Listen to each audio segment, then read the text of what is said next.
નમસ્તે વિદ્યાર્થી મિત્રો, ધોરણ 12 કોમર્સના એકાઉન્ટ વિષય કે જેમાં પ્રકરણ નંબર 2 ભાગીદારી પેઢીના વાર્ષિક હિસાબો. આજે આપણે જોઈશું સ્વાધ્યાય નંબર 16 પેજ નંબર 85 પર આપેલ છે. તમને કહ્યું હતું એ પ્રમાણે તમે ખાતા તૈયાર કર્યા હશે.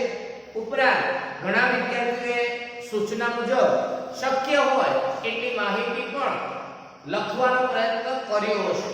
તો હવેથી આપણે થોડીક આ માહિતીને થોડી ઝડપથી સમજીને ખાતામાં લખતા જઈશું. તો શરૂઆત કરીએ દાખલા નંબર 16 ની પેજ નંબર 85 પર. નીલા અને શીલા મૂડીના પ્રમાણમાં નફો નુકસાન વહેંચતા એક પેઢીના ભાગીદારો છે. અગાઉ પણ આપણે આવું જોયું છે કે મૂડીનું પ્રમાણ શોધી અને એમાં નફો વહેંચવાનો, પણ એ વખતે દાખલામાં ખાલી પ્રમાણ સમજાવીને છોડ્યું હતું, નફાની વહેંચણી ટોટલ્સ નહોતા કર્યા. આમાં આપણે કરી લઈશું. નીચે દર્શાવેલા કાચા સમય અને હવાલાને ધ્યાનમાં લઈ પેઢીના વાર્ષિક હિસાબો તૈયાર કરો. પહેલા હવાલા જોઈ લઈએ એટલે માહિતી ટીક કરવાનો ખ્યાલ આવે. આખર સ્ટોક કોઈ જગ્યાએ ટીક ન થાય. મૂડી પર વ્યાજ એ પણ ટીક ન થાય. ઉપાડ પર વ્યાજ એ પણ ટીક ન થાય. દેવાદાર પર ગારખા દરામત તો દેવાદારો ટીક કરજો. ગ્રાહકો પણ કહેવાય ને લેણું પણ કહેવાય. દેવાદારો છે, ક્યાં છે દેવાદારો? હા, ગ્રાહકો શબ્દ છે. જો વેપારીઓ અને ગ્રાહકો, ત્રીજી માહિતી. તો ગ્રાહકો પાછળનો શબ્દ છે ને ટીક કરવાનો. ધ્યાન રાખજો, શબ્દ ભલે પાછળ પણ ગ્રાહકોની બાકી ઉધાર હોય એટલે ઉધારની રકમ ધ્યાનમાં રાખીશું તો આવશે એટલે ખ્યાલ આવશે. ત્યારબાદ હિસાબી વસ્તુને ચૂકવવાના બાકી, બાકી એટલે પ્લસ. શેમાં પ્લસ? તો કે ભાડું અને પગાર. તો ભાડું પણ ટીક કરો અને પગાર પણ ટીક કરો. બે અલગ શબ્દો છે. ભાડું અને કરવેરા એક શબ્દ મળ્યો અને ત્યાં જ ઉપર પગાર પણ છે. બંનેને ટીક કરો. મશીનરી પર અને ફર્નિચર પર ઘસારો તો મશીનરી ટીક કરો અને ફર્નિચર પણ ટીક કરવાનું છે. ચલો આ ઉપરાંત ગુપ્ત હવાલા સમજીએ અથવા જોઈએ તો એક ભાડાપટ્ટાનું મકાન છે, છેલ્લેની માહિતી છે તો એને ટીક કરજો. અને લીલાની ધ્યાન રાખજો, લીલા ભાગીદારો છે નીલા અને શીલા અને લોન છે લીલાની કે જે ભાગીદાર નથી. એટલે જો કદાચ હું તો વાંચ્યું નથી પણ ખાલી શબ્દ નામ વાંચીને કહું છું કે જો એના ટકા ન આપ્યા હોય ને તો 6% ભૂલથી પણ ન કરી દેતા. કારણ કે ભાગીદારો છે નીલા અને શીલા અને લોન છે લીલાની. હા, આગળ વાંચીએ. લીલાની 8% ની લોન, ટકા 8% આપ્યા છે તો 8% પ્રમાણે વ્યાજ ગણવું પડશે અને તારીખ પણ આપી છે તો તારીખને ધ્યાનમાં લઈને વ્યાજ ગણીશું. ક્લિયર? તો શરૂઆત કરીએ. નીલાની ચાલુ ખાતાની બાકી છે કોઈ? તો કે નહીં સર, ચાલુ ખાતાની બાકી નથી એટલે આપણે મૂડી ખાતા તૈયાર કરીશું. તો ભાગીદારોના મૂડી ખાતા તૈયાર કરવામાં આવશે. તો જો શરૂઆત કરીએ, સૌથી પહેલા નીલાની મૂડી અને ઉપાડ. જ્યારે જો નીલાની મૂડી અને ઉપાડ છે, નીલાની તો એ તારીખ લખીશું 1/4 વર્ષ લઈશું 16 શરૂઆત. બાકી આગળ લાવ્યા. નીલામાં મૂડી પાછળ છે 1 લાખ અને એક કામ કરીએ, શીલાની મૂડી નીચે દેખાય છે ને 50 ને લખી દઈએ સાથે એટલે પૂરું થઈ જાય. બરાબર? એટલે બંનેની મૂડી લખાય છે. હવે બંનેના ઉપાડ લખીએ. મૂડીમાં તારીખ લખીશું નહીં, ફક્ત ઉપાડ. ઉધાર બાજુ પર નીલાનું 20, શીલાનું 14,000. ચલો ત્યાર પછી વેપારીઓ અને ગ્રાહકો. તો વેપારી એટલે મૂડી કેવા આવશે? જે રકમ જમા કહેવાય. હા, તો હું તે લખી દઉં છું વેપારીઓ. ટીક કર્યા નથી, રકમ જવાની છે 60,000 લેવાની એટલે લેણદાર કહેવાય. અને ગ્રાહકો શબ્દ ભલે પાછળ છે પણ એની બાકી આગળવાળી કહેવાશે એટલે આપણે આગળની બાકી લઈએ છે ઉધાર બાકી 90,000. મિલકતો છે એટલે લખવા માટે જગ્યા રાખી મૂકી છે. ત્યાર પછી માલ પરત. હવે માલ પરત એટલે માઈનસ કરવાનું. તો આપણે અહીંયા શું કરીએ છીએ? ખરીદી શબ્દ લખી રકમ પછી માઈનસ પરત. એમાં રકમ કઈ આવે? જમાવાળી. ખબર છે ને? હા, ખરીદીમાં માઈનસ જમાવાળી રકમ થાય એટલે કે 3,000 માઈનસ. અહીંયા વેચાણ લખી રાખીએ છીએ એમાંથી માઈનસ પરત ઉધારની રકમ 2,000. ક્લિયર? જે શબ્દ આવે એ લખી દીધો છે.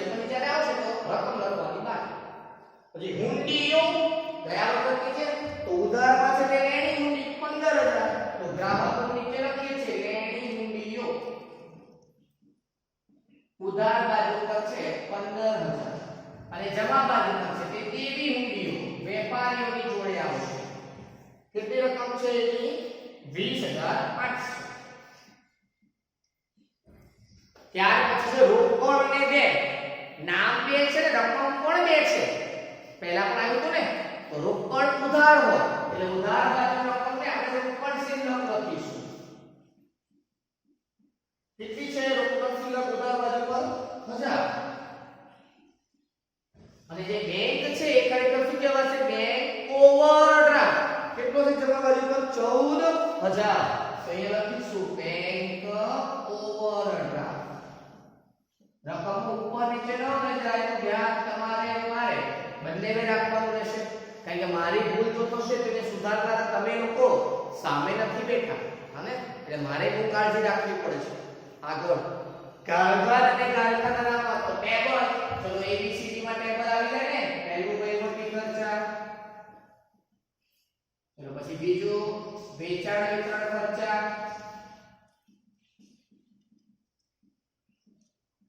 ત્રીજું નાણાકીય ખર્ચા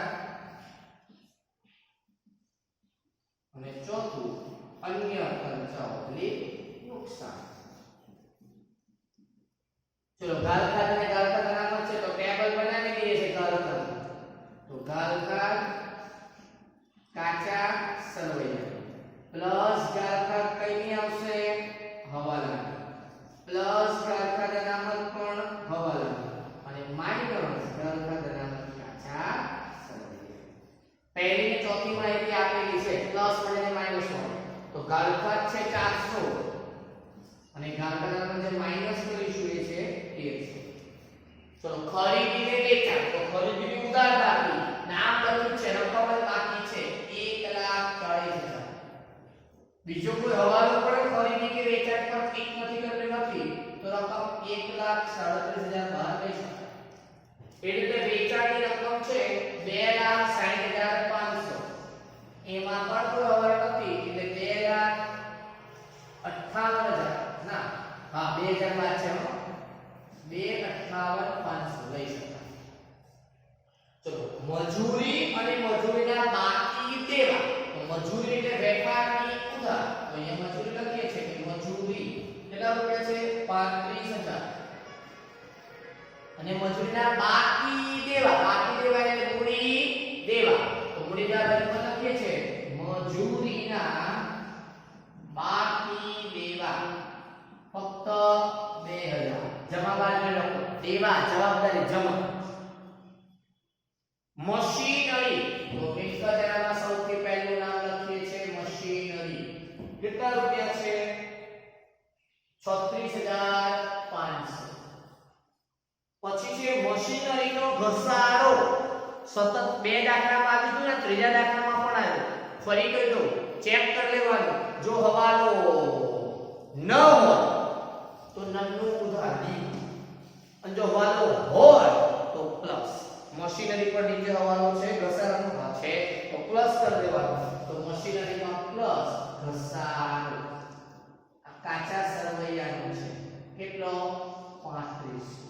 એટલે હવે સરવાળો કરીને મશીનરી 40,000 ની સમજવાની અને હવે ઘસારો પછી ગણીશું.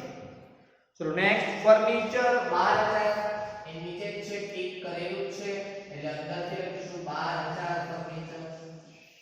પછી શરૂઆતનો સ્ટોક. વેપારની ઉધાર પહેલી લાઈન ખાલી રાખી હોવી જોઈએ. શરૂઆતનો સ્ટોક દરેક ખાતામાં બંને બાજુ એક એક લાઈન છોડતું લેજો હો. એટલે આવી કોઈ માહિતી આવે તો લખી શકાય છે. કેટલું છે? 46,100.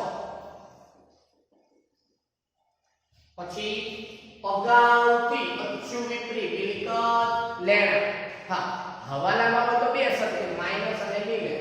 પણ આ તો ડાયરેક્ટ જ કાચા સરવૈયામાં છે અને બાકી ઉધાર છે એટલે મિલકત લેણ. અગાઉથી ચૂકવેલ વીમો. તો કેટલા રૂપિયા છે? 200 રૂપિયા. ત્યાર પછી પગાર ટિક કરેલું છે એની અંદર પગાર અંદરથી કેટલા રૂપિયા છે? 23,000. તો અંદરથી 23,000. ચલો ત્યાર પછી નેક્સ્ટ શું છે પગાર પછી વીમા પ્રીમિયમ ત્યાં જ આવે ને હા તો લખીએ છે વીમા પ્રીમિયમ ટીક કર્યું છે તો કે નહીં સર નથી કર્યું હા તો સીધું બાર 2000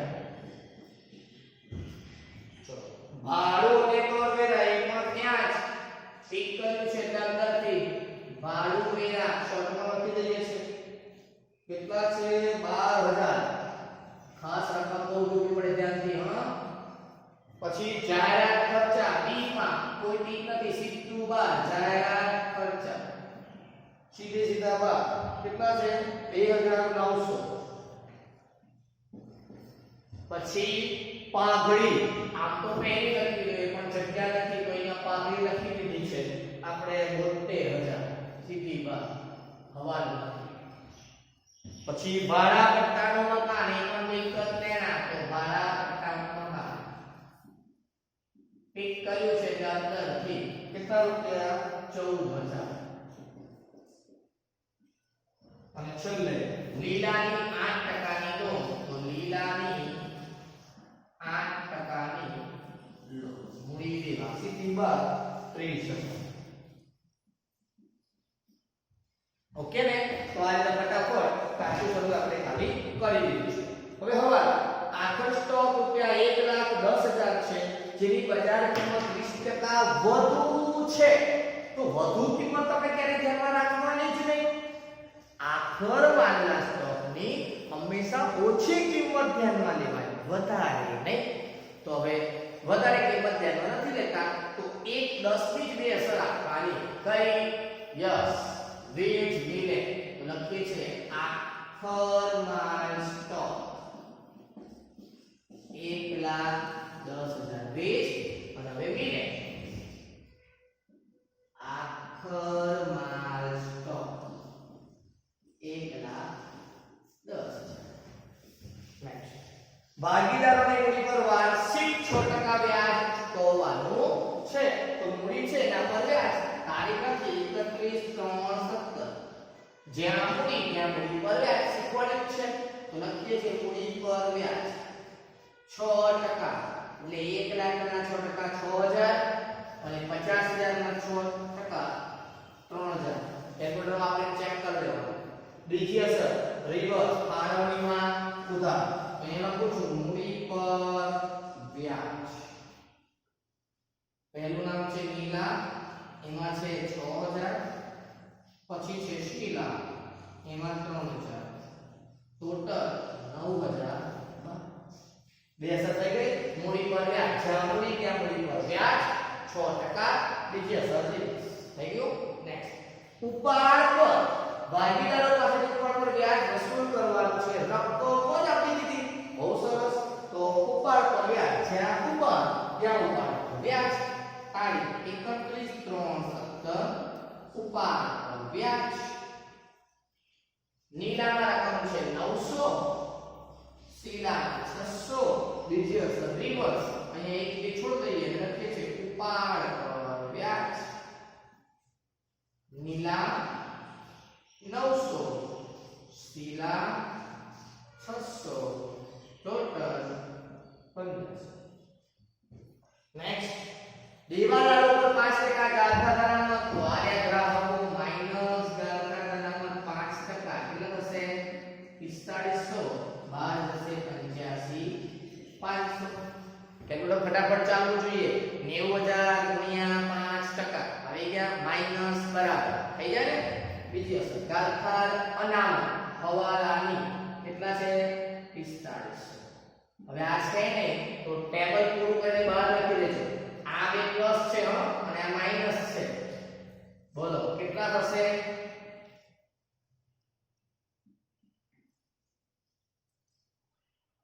3600 થાય છે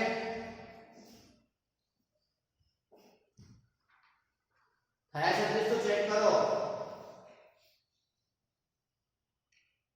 બરાબર ને ઓકે ચલો નેક્સ્ટ આગળનો હવાલો હિસાબની વર્ષની અંતે ચૂકવવાના બાકી એટલે પ્લસ એમાં ભાડું અને પગાર તો ભાડામાં પ્લસ ચૂકવવાના બાકી કેટલા છે 300 એટલે 12,300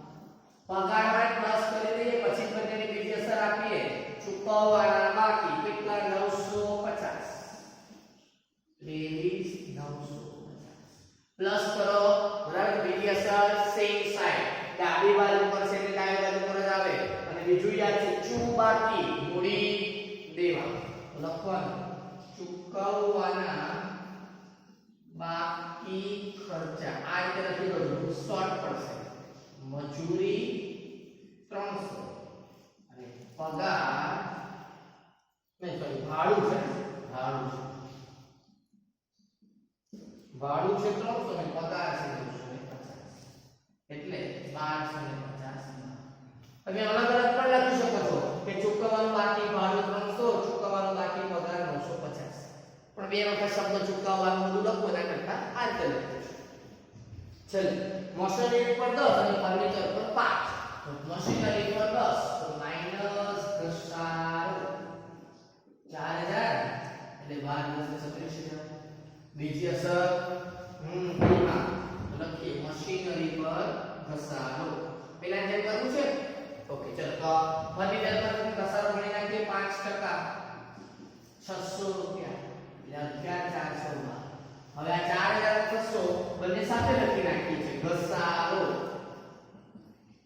મશીનરીનો 4000 અને ફર્નિચરનો કેટલો આવ્યો છે 600 એટલે ટોટલ 4600 ક્લિયર ચલો હવે આગળ કોઈ હવાલો લખેલો નથી પાછળ પેજ પલટાઈ જોઈ લીધું હને હા હવે લખેલા તો હવાલા નથી ગુપ્ત હવાલા છે ચલો ગુપ્ત હવાલામાં સૌથી પહેલા આપણે લીલાની લોન ઉપર લઈએ ફોર્મ્યુલા ફટાફટ પહોંચી જાય ચલો લીલાની 8% ની લોન 30000 છે તો 30000 ના 8% બરાબર પણ પછી તારીખ આપી છે કઈ 1/1100 એટલે 1/11 છે હો આ એટલે 11 મહિનાથી ગણજો 11 12 1 2 3 કેટલા મહિના થયા 5 તો અહીંયા ગણતરી બતાવી દઉં છું એટલે ખ્યાલ આવે લીલાની લોન પર બાકી વ્યાજ તો લોન છે 30000 ની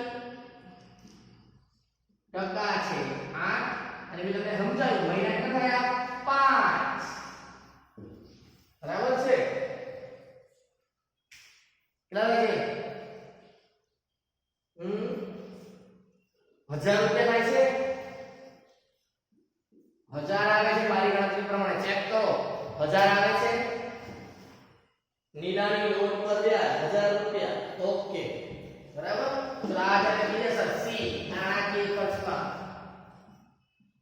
લીલાની લોન પર બાકી વ્યાજ 1000 ગણતરી કોઈ એક જગ્યાએ તમે દર્શાવી શકો છો ક્લિયર ચલો હવે ઇમ્પોર્ટન્ટ એક ઉપર કહેવાનું છે ભાડા પટ્ટાનું મકાન શું છે તારીખ ઇમ્પોર્ટન્ટ છે અત્યાર સુધી મેં તમને શું કહ્યું કે જ્યારે પણ ભાડા પટ્ટાનું મકાન આપણા જ વર્ષમાં પહેલી તારીખથી ખરીદાય તો સીધા વર્ષ વડે ભાગી નાખવાનું બરાબર એટલે જો 1/4/16 થી 5 વર્ષ હોય તો સીધે સીધા 5 વડે બધાય પણ જો તારીખ 1/4/16 થી છે નહીં સર તારીખ તો કઈ છે 1/10/14 થી છે ખાસ અહીંયા ગણતરી બતાવું છું ધ્યાન રાખજો ભાડા પટ્ટાના મકાનની ગણતરી હવે તમે લીધું છે ધ્યાન રાખજો 1/10/14 થી 5 વર્ષ માટે હવે આપણું વર્ષ શરૂ ક્યારે થાય કે આપણું વર્ષ શરૂ થાય 1/4/16 થી 31/3/17 આ વર્ષ તો આપણા વર્ષની પહેલેથી જ આ ભાડા પટ્ટો લીધેલો છે અને જો આપણા વર્ષની પહેલેથી ભાડો પટ્ટો લીધેલો હોય તો આ 5 વર્ષમાંથી અમુક વર્ષો તો પૂરા થઈ ગયા બરાબર તો નક્કી કરો કેટલા વર્ષ પૂરા થયા છે એટલે કે કેટલો સમયગાળો આ તારીખથી આ તારીખ સુધીમાં પૂરો થઈ ગયો છે એ નક્કી કરો પહેલા બરાબર ચલો કેવી રીતે નક્કી કરીશું કે બે ઓપ્શન છે આપણી પાસે આપણે સરળ ઓપ્શન લઈએ પહેલા 1/10/14 થી 1/10/15 ને લઈએ હા 1/10/14 થી 1/10/15 આ સમયગાળો લઈએ તો કેટલો વર્ષ થાય 1 વર્ષ થાય ખ્યાલ આવે છે ને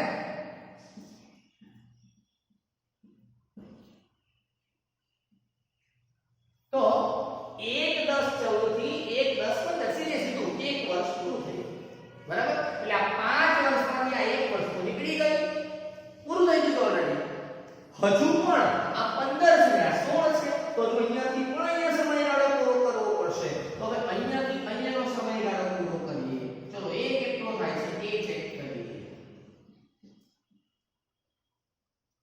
1 વર્ષ આ કર્યું હવે અહીંયાથી અહીંયાનો સમયગાળો જુઓ 1 10 15 થી 1 4 16 તો 10 પછી 11 12 10 નું બરાબર 10 11 અને 12 જેવો 12 મહિનો પૂરો થઈને જાન્યુઆરી આવશે એટલે આ 15 ના બદલે શું થઈ જશે 16 બરાબર એટલે 3 મહિના એ ડિસેમ્બર સુધી ખરા 10 11 ને 12 એટલે 15 પૂરું હવે 16 શરૂ થયું એમાં 1 2 અને 3 કેટલા મહિના 6 ભાઈ ચોથો મહિનો તો આપણા વર્ષનો શરૂ થઈ ગયો છે ક્લિયર એટલે 1 10 15 થી 1 4 16 સુધીમાં કેટલા માસ પૂરા થઈ ગયા 6 માસ બરાબર અને આ 6 માસને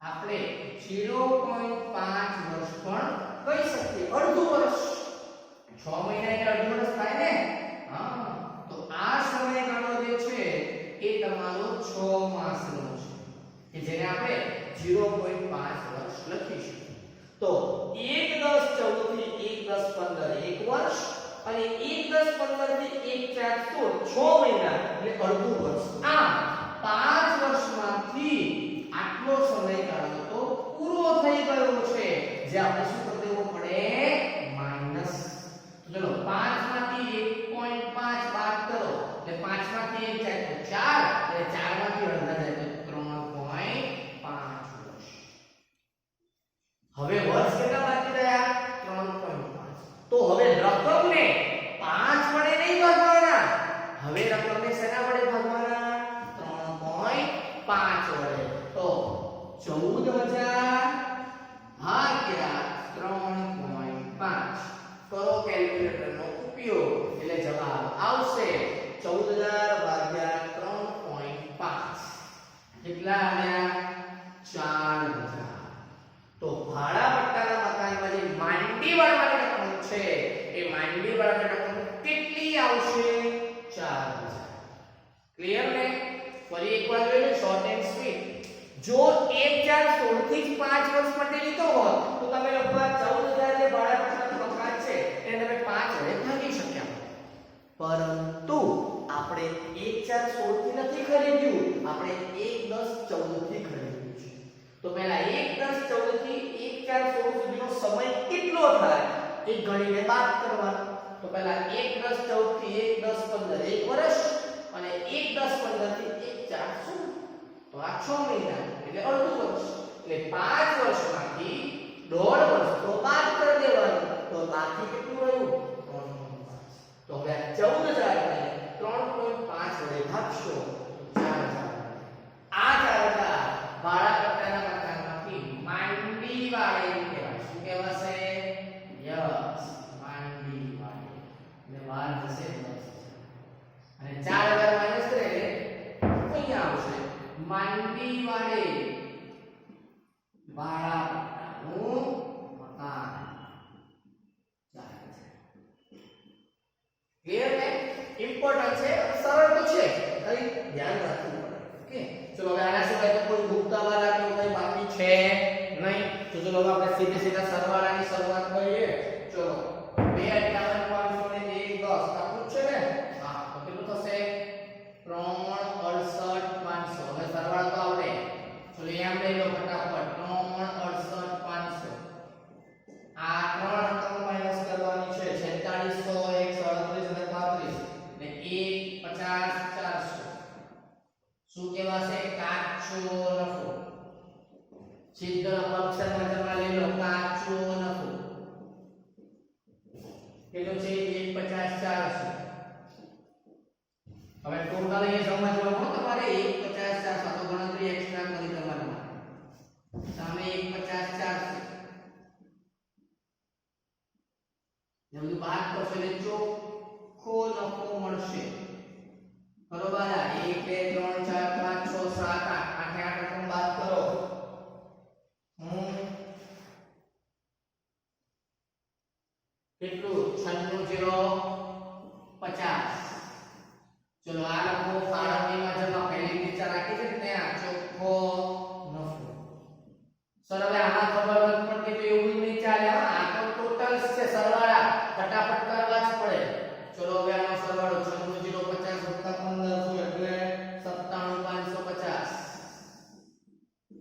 સામે 97550 એમાંથી 9000 જાય તો 88550 આને શું કહેવાશે વહેંચણી પાત્ર નથી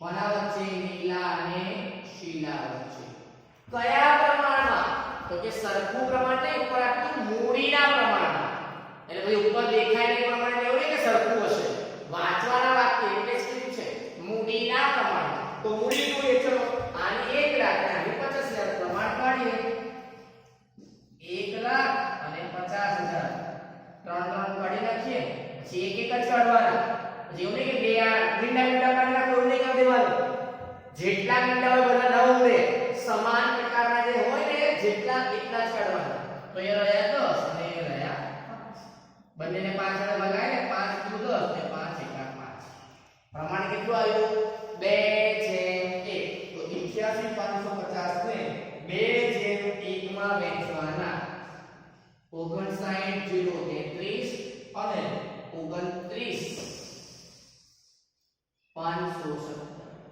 ફ્રેક્શન માં ખ્યાલ છે બધું હા બીજી અસર મૂડી મજામાં 31370 શું વહેંચણી પાત્ર લખો અક્ષર એમાં ખરાબ થાય ત્યારે લખો 59033 29570 ચલો હવે મૂડી ખાતા છે એટલે જમા સૂત્ર વધારે આવશે તો પહેલા નિકાલનો જવાબ આપણે નોટ કરીએ 16503 સામેની સાઈડ 16503 આ બે રકમ બાદ કરો એટલે 31370 ના રોજ બાકી આગળ લઈ ગયા કેટલી 1441133 ચેક કરતા રહેજો ભલે ચલો શીલાવા ટોટલ 82570 82570 એમાંથી 14602 બાદ કરો એટલે 67970 આ રકમ ક્યાં લઈ લેવાની મૂડી દેવા બાજુ પર મૂડી કોની છે નીલા અને શીલા ચલો નીલાની કેટલી છે 1441133 શીલાની 67970 ટોટલ બાર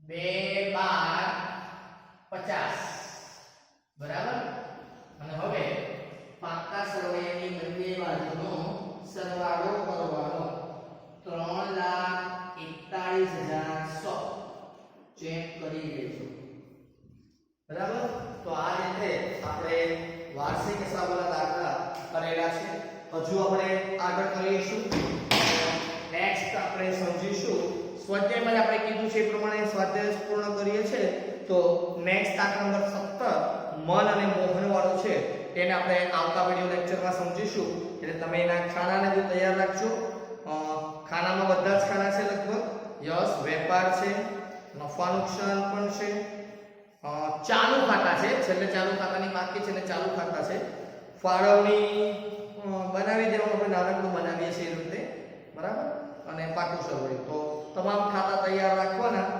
શક્ય હોય તો હવાલા જોઈ અને જેટલી માહિતી ફાવે એટલે જોઈ લેવાની એટલે આપણે ઝડપથી આખા પૂર્ણ કરી શકીએ